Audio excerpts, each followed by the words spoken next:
Okay, I was up at seeing, A Testimony of Jim. right. I went up to see my friend, Ed Van Hoosen. He'd been shot in the war, and he was in a wheelchair.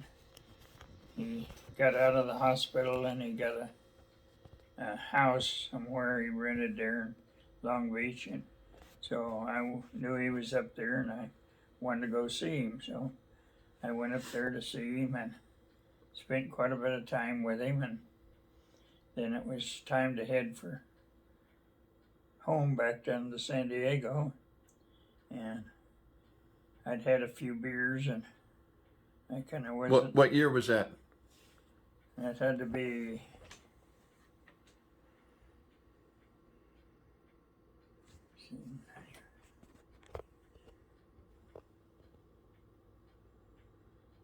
96. And you had, it was at a period of time that you'd come to know the Lord, but then were kind of backslidden? Yeah. Okay, go ahead. So anyway, I had those few beers and I headed for home, and I don't know, I just got sleepy. I remember I was sleeping, trying to hold my eyes open, and next thing I knew, I was off in the middle of the road. And the middle of the road was between the two highways, and there was 6 lanes of traffic on each side. And the one that I went over to after I went off the road, I got onto this other freeway and I was going backwards, and all that traffic was coming, and I just don't know, God just took the wheel and turned it.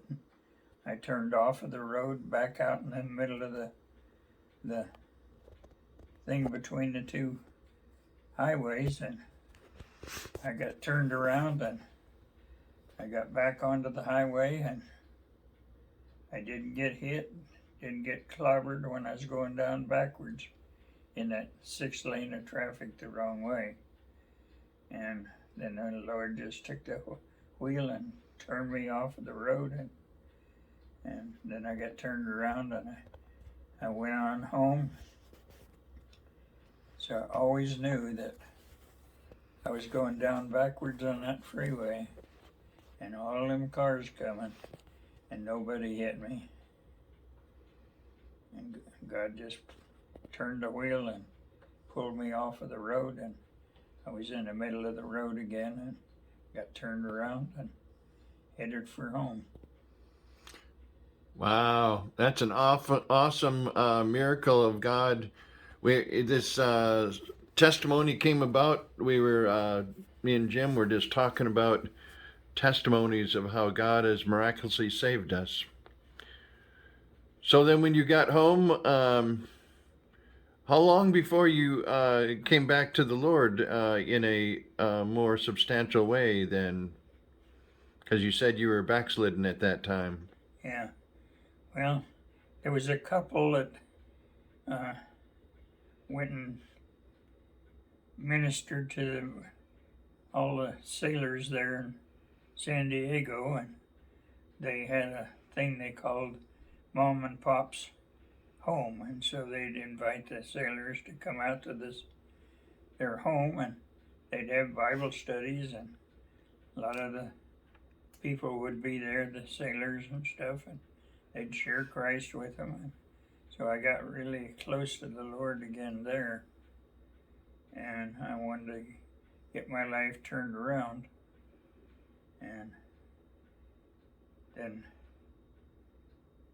a lot of time happened, and I got out of the Navy and went home, and my wife and daughter was there, and we got back together, and we was kind of separated at that point, and so we got back together and was there for, I think Tina was about 2 years old when we got back together, and then she was 3 years old when Drusilla took her away from me and said I couldn't go see her until she was 18 years old, and she had the lawyer and the judge write it up in the divorce papers that I could not see Tina till she was 18 years old because she was afraid of me, and that was a lie, because the lie was is when I'd go home and why Tina'd always be waiting for me. She'd run and hide and get in under the bed or in a closet or something.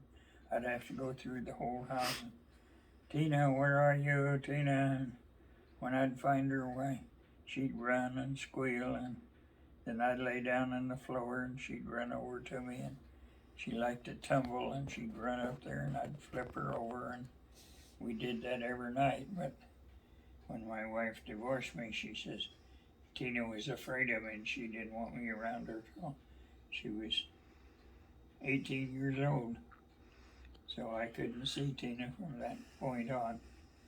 And it was probably one of the toughest times of my life. And so then I got connected up with this church, and my mom and I started going to this church. And then this pastor, he was a lay pastor, and they was having a revival meeting, and so he wanted me to go, and he says, Jim, will you come? I think these meetings will be real good for you. And I really didn't want to go to church for a whole week, but I said, I'll think about it. So then that was on Sunday, and then the next Saturday he was out calling on people to invite him to the revival. And he came to my house, and when I got home from work, he was there, and I knew why he was there, because he wanted to get me to come to these revival meetings. And so I told him that, well, I had an appointment and I had to leave, and if he could wait around a little while, I'd be back and we could talk. So I left, and I was gone a whole hour, and I knew he'd be gone by the time I got home. But when I got home, he was still there. And I got out of the truck, and he walked up to me and put his hand on my shoulder, and he says, Jim, I really care about you. I think these meetings would be good for you. Won't you come? And God just lowered the boom on me, and I made a commitment that I'd go. On the second night of the revival, I rededicated my life to the Lord, because I'd accepted Jesus years ago, but I wasn't really following him all the time. Yet he did miraculous things for me, like me going down the freeway backwards, and he saved me. Like, he did lots of things and give me this family that would invite people in to come into their home. They would share the scriptures and read God's word to us. And so God was after me all that time, and I wasn't ready to go until that second night of the revival. I knew that I had to give my life over to the Lord and rededicate it, because I was so miserable and unhappy and with the things that was going on. So I came to the Lord, and from that point on, I told him I'd serve him the rest of my life. Do you remember what year that was? That was in '63. And the year that the thing with divorce and Tina and all that happened in what, 50? Was that 59. only a few? 59. So, yeah. So this rededicating your life to the Lord is what helped you deal with all that tragedy, I imagine. Sure, yeah. It was still tough. I love my little daughter. I love my wife too, but she just didn't want anything to do with me. She was pretty promiscuous. She ran around a lot with guys. And so anyway, it was